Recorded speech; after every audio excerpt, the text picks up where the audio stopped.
Hi guys, so what I want to talk about today is keeping it fat, which is front-end automation testing. It is one of those not really regarded parts of testing. People don't really use it much, don't do much about it, or if they do, they don't really fully understand. They usually use either the old Selenium add-on for Firefox or just good old iMacros, which is good for some stuff, but you want to expand it past just something simple. So, who am I? Well, first, I'm really bad at slides. I'm not a designer, I'm just a developer like you guys, so I have no idea how to make good slides. I'm also an SDET at West Point Underwriters, which is an insurance software company. I maintain the Cucumber Water WebDriver stuff over there. I'm a Rubyist and a hacker by trade.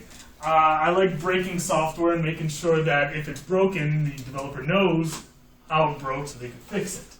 And finally, I love FOSS. When I first started my journey into Linux, I was 15 years old. I saw a box of Red Hat 4.2 at some store, and I said, I gotta have it. And spent 2 weeks trying to get that up and running. So, without knowing anything. What's FOSS?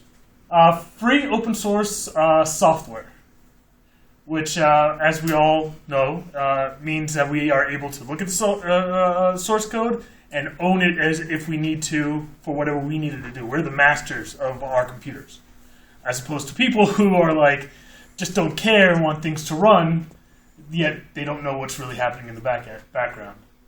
So, why fat? So, the front-end designers and the back-end developers don't like each other much. There's a big disconnect between the two, and we're not even including DevOps in this with its separate environments. So what FAT helps us do is it helps us ensure that A, there's browser compatibility, B, that we can ensure that the UI is working and that things do work. Let's say we are creating a new business policy for an insurance company that before we run the code, we could post that new business as if we were a manual tester. And after we update the code, the same will happen. We also want to make sure that there's a consistent acceptability test to ensure that your changes don't affect the UI much. There are going to be changes in your UI, yes, that's a given. But you don't want stupid little changes like instead of TXT UID for your user ID, somebody decided to actually spell out TXT user ID, and it just breaks a lot of things. Because you know when you post that to the back end, it's not going to know what it is. So, finally, it makes sure that your fixes don't break other things. You might be, and again, this isn't unit testing. This is just front-end integration testing to make sure that when you get from point A to point B, nothing in between breaks and everything's the same as before. Because if you're working on one page, you don't know what's happening on the other page. And if you're working with legacy code where it doesn't have unit tests, then you run into an issue where you don't know what your left hand's doing with its right hand or whatever. So, that is not a silver bullet. You need unit testing, you need to make sure that you have the specifications, you need to code this right, and you need to attack it from both sides. What FAT will do for you, though, is it will make sure that when your manual QA testers are running scripts, that it's consistent for them. So, with that said, what do we use for FAT? Well, Selenium WebDriver is one of the many front-end tools that exist out there. Casper.js, Phantom.js, QTP, SoapTest. But with Selenium, it is open source and freely available. And there's a strong community behind Selenium. And there are bindings in many languages: Ruby, JavaScript, PHP, Perl. You know, whatever language you're using at that time, there probably is a binding for Selenium.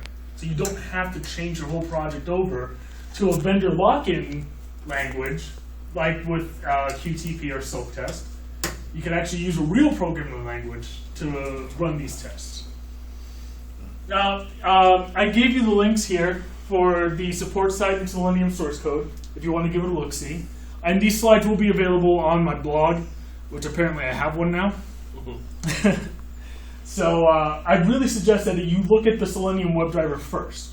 Now what I'll be going through is what's called Water and Water WebDriver, which is the an AP. Well, let's just see what it is. It's a wrapper for the Ruby WebDriver APIs. It makes it easier to use Selenium in Ruby as opposed to having 5 lines of code just so that you could click a button. It's now just one long line of code. And you'll see in just a moment what that looks like. Note, Selenium is not a load testing tool. That is very, very important. A lot of people will see this and they think, oh, well, I could spawn many, many threads and many, many browser instances and whatnot. That's not a good idea.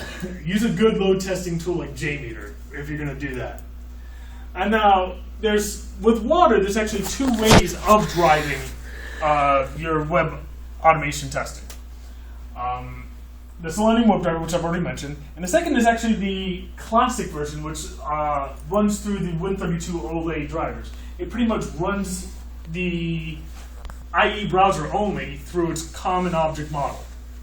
So if you're testing IE and you don't want any JavaScript inserted in there because you know IE loves to handle JavaScript properly, I would suggest you look at the classic as opposed to WebDriver.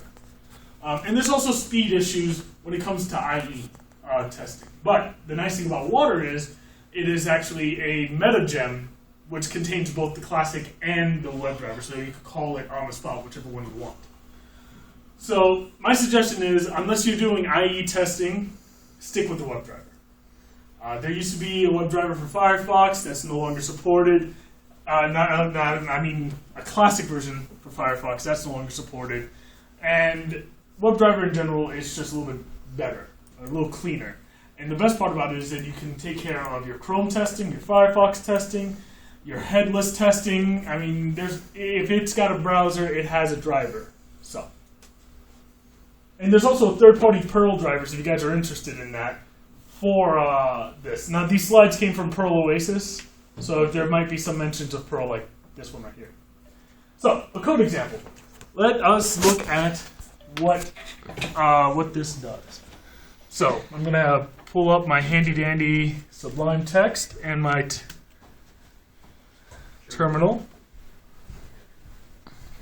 Cancel. Let's first look at the source code for this.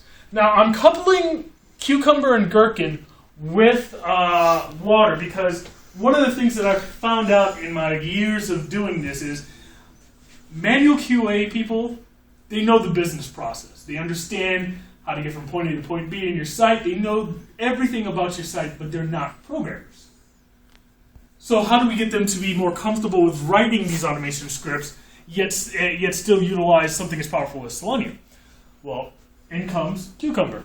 And let me close everything out. Sorry about this, guys. Should have been more prepared. So, these are Gherkin scripts. As you can see, plain English, the feature, we search Google. And this is for Perl Oasis to verify that Perl Oasis is the first link. Then we go through a scenario of Perl Oasis. Given that I am using Chrome and that I am going to this website, I start my search. And I put that in there just so that the text flows a little bit better. Then I search the site for Perl Oasis. Then I verify the first link is Perl Oasis. Then I close my browser. And I do this with Firefox as well. Just so, and this test will show both. And let's look at the source code real quick. So, as you can see, the Gherkin script. So the page the view you were just looking at, is that just your wordy outline, or is that translated into code? Yes, and I'll go into that in just a second. The nice thing about Cucumber and Gherkin is that, as you can see right here, given that I'm using something, do browser, and now it creates a block for us, the value of whatever that is, it gets assigned to that argument, and now we can call the browser based off whatever we put in, Chrome, Firefox, anything like that. What Cucumber does is that it parses the scenario text and then finds the proper block to push this to. In Ruby, and similar to other languages, this is pretty much what Cucumber will do almost all the time. It'll find the right block, assign the value based off whatever regex you put in there, and it could be more complex regex. I put something real simple, just a grab all for whatever term. Or you don't have to, actually. You could just have a simple, then I close my browser, and the block doesn't take any arguments in, and then it just closes the browser. Something like that. Cucumber's it is very complex in the fact that it's complex in its simplicity. It stubs out your regex automatically, but it's up to you to massage it to what you need it to. And then finally, if you need something that's globally available, like your browser object, you'd have to go to create a environment, the hooks, before and after, which actually I didn't do it in this one. Where you put in anything that you need for your scenario before. It's your tear-ups, your setups and teardowns.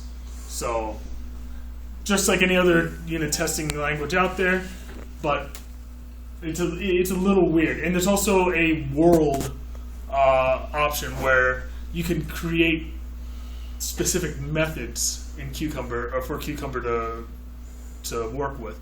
Let's just say that you have a certain method that if you put in the text true, you want to parse it properly and return a true or false based off of whatever you throw in, well, you will put it in your world class. So, anyway, let's run this real quick and see how this looks like. Coding, Perl Aces. Okay. Exact. So, in the second, you'll see the browser opening up. This one is there you go.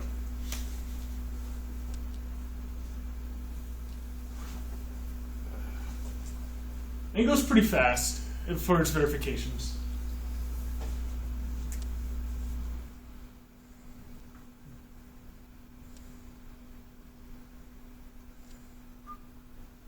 And you can see we're using Firefox now.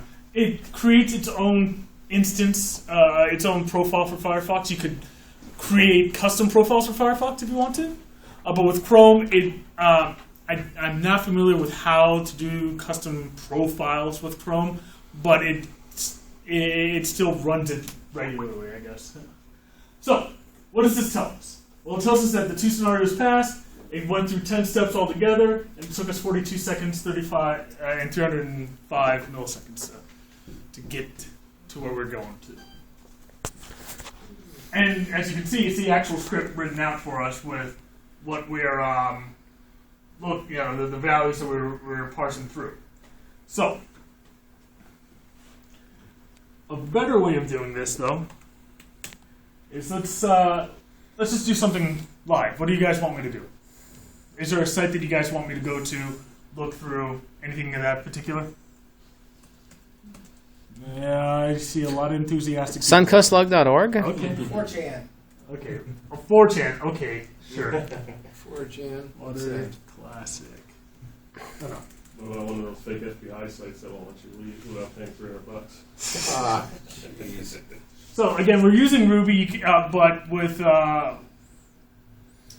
Perl or any other languages, you could use the Selenium drivers for it. It's a little bit more complex than the water portion of this, but the demo's in Ruby, guys. I'm sorry.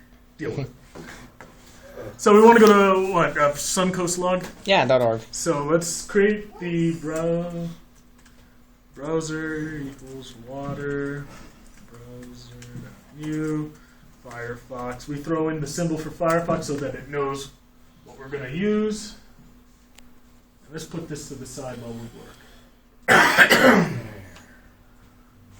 Browser.goto EZP suncoastlug.org. Okay, and is there anything you want me to click, press, Play the verify? video. Play the video. Oh, why'd you have to pick that one? Yeah, that's I a knew it little. wasn't going to be simple. No, because it's not. Try to get to one of the things under about, one of the links under about, like about history. So let's look for something with about. Now, one thing that you are going to find out is you're going to need. Where the heck is my inspector here? There we go.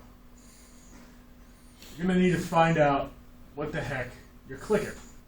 So this is drop down toggle, drop down href. What else can I identify this? Okay, the text is about. So browser dot link text. Actually, I'm doing this wrong. Text Ah, the new style. about. I know. I gotta get used to it. Dot present. Let's see if it's there first. And it is. Present allows us to do two things. First, it allows us to check if it exists. And then it allows us to check if it's visible. They're separate exist and they're separate visible, but using present is very handy to just so that you don't have to type two commands out. So, so it's present. Let's click it. Actually, let's flash it first. Yeah, I'm going to flash you guys with this. So, oh, geez, why? It's responsive. I hate it. There we go. Okay. Let's flash this bad boy. Just to make sure that we're grabbing. Oh, see, we verified that we're getting the right web element. And then finally, we're going to click it. Now, that didn't do much. Oh, it did. But it's... What's another... Treasury? Yeah, sure. Okay, so let's click on Treasury next. Can you click on it without seeing it? Would be the thing. Yeah. How's the about Oh. button linking to YouTube no cookie? Okay. In quote. Yeah. Oh, I did it. There, I messed up, guys. Let's start again.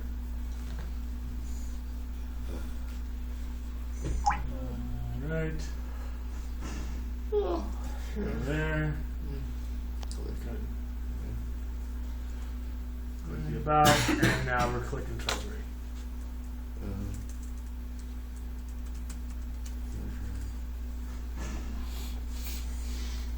There you go.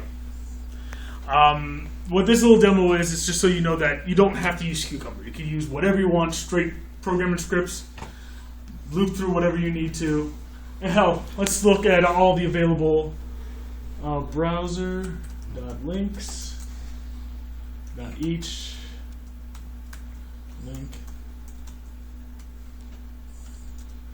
link.text. And okay, so that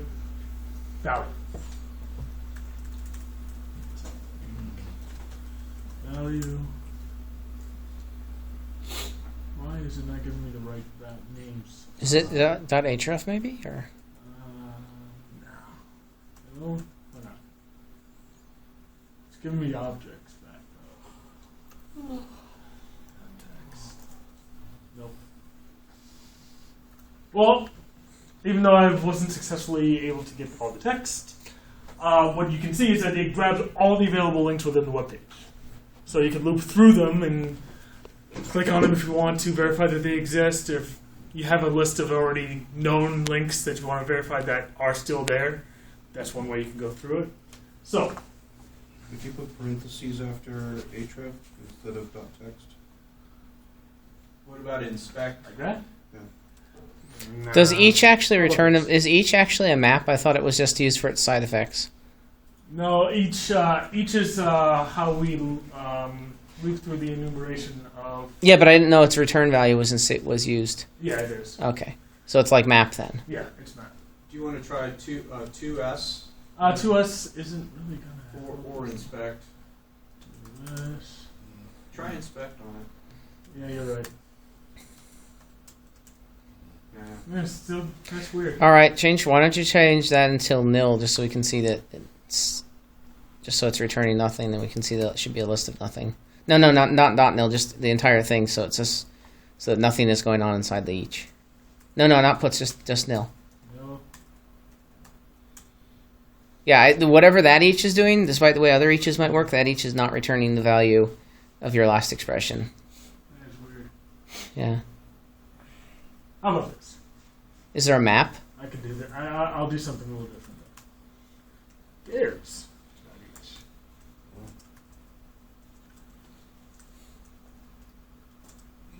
Oh, I know why. Jeez. It's because I'm not a clever man, guys. There we go. Oh, so it's okay, but so the return value of I each forgot doesn't to print actually. it out. That's why. So the return value of each is not actually a map then. Yeah, Okay. my mistake.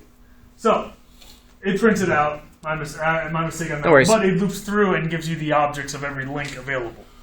So that is just my short little demo of water itself. So let's go back to the slide. Can that replace like everything that Selenium would do? Actually, what water does is it is just an API wrapper for Selenium to make Selenium easier to use. Oh, okay. I came in late. That's It's fine. It is instead of writing something that's 3-4 lines long for Selenium to find the right element and putting the right value in there, it's just one line of code instead, and it doesn't use XPath at all for it. So, all right. So back to this, and so I want to talk about some experiences and pitfalls I've found at West Point. Because if you want to create a tool that your manual QAs are going to use, you're going to run into some weird things. First is you got to know what you want to implement, know what decisions to make. It's very important to know that if you're a Perl shop, why are you doing Ruby for your automation testing? Or if you're a Node.js shop, why are you doing Perl for your Selenium? Try to stick with the language of the shop. Now, with that said, there are some limitations to that. For example, .NET is not a very friendly language, if any of you know, so you can't really find any... I know there probably exists something that's similar to Cucumber, but originally when I decided to use Ruby at a .NET shop, it was mainly because I made assumptions... Okay, something happened. I don't need I think that. Sam leaned up against the projector switch. Yes, he did. Oh. And I think it's One of the buttons. video, Talk is in it. on, off, tell. It's coming back on now. Okay, I don't need that. Yeah. Some of the things that you should realize regarding implementation of tools like these is that you have to decide what's the right language, what's the right bindings you want to use, and if you do want to use Cucumber, or do you want to use another specification tool, or even just unit testing. What is your shop comfortable with? And now, my suggestion is if you have a shop full of manual QA testers, Gherkin is a very great way of slowly introducing them to the concept of scripting. Another thing that you have to realize is, once you get this implemented, there's going to be a lot of hesitation from your manual QAs. They're going to think that, oh, my job's done, I'm not, clicking and doing this and that. But one of the things you have to remind them is, no longer are they just click monkeys. They're not just clicking here, clicking there, and then looking at results. Now they've switched roles from click monkey to an actual QA analyst. My scripts are done running. What failed? Why did it fail? Can I give this to a developer to get fixed? So, the thing that I really want you guys to come out of this with is that if you have manual QAs in your shop and you don't think they want to code, Gherkin's a very good tool to use, and Water itself is an easy API that if you have some QAs that can code a little bit, Ruby's a very easy language to learn. It's not scary or intimidating. And the Water APIs, as you can see, you have your browser object, you have your text field, select list, divs, whatever. Then you have an identifier, your ID, name, class, whatever you want. And then you have your action. So it's not a very difficult tool to use for your QAs who are not necessarily the coding type. But if they have a little inclination, then Water's a great tool. But if they have no inclination, go to Cucumber, go to Gherkin, because that they could understand. First I do this, then I do that, then I do this, then I expect this, and then write your backend code to accommodate for that. One of the things that I've done so far at West Point is a lot of our elements, unfortunately, are in spreadsheets and databases. So one thing that's easy for me to help develop these tools for them faster is to call these elements from where they are and then run them through a database driven. So if there's any changes to the elements, you just change it in the database instead of going to the backend coding. It's little things like that, but always realize that do not get stuck with vendor lock-in. If you're paying $10,000 for QTP, $20,000 for Microsoft's tools or whatever, that's money that you're wasting because the tools exist. They're free. They're open source. They have a vibrant community behind them. So why spend your hard-earned cash when you could join the community and also give back to the community when you understand the tool better? So that's my talk. Thank you. Thanks. Good save.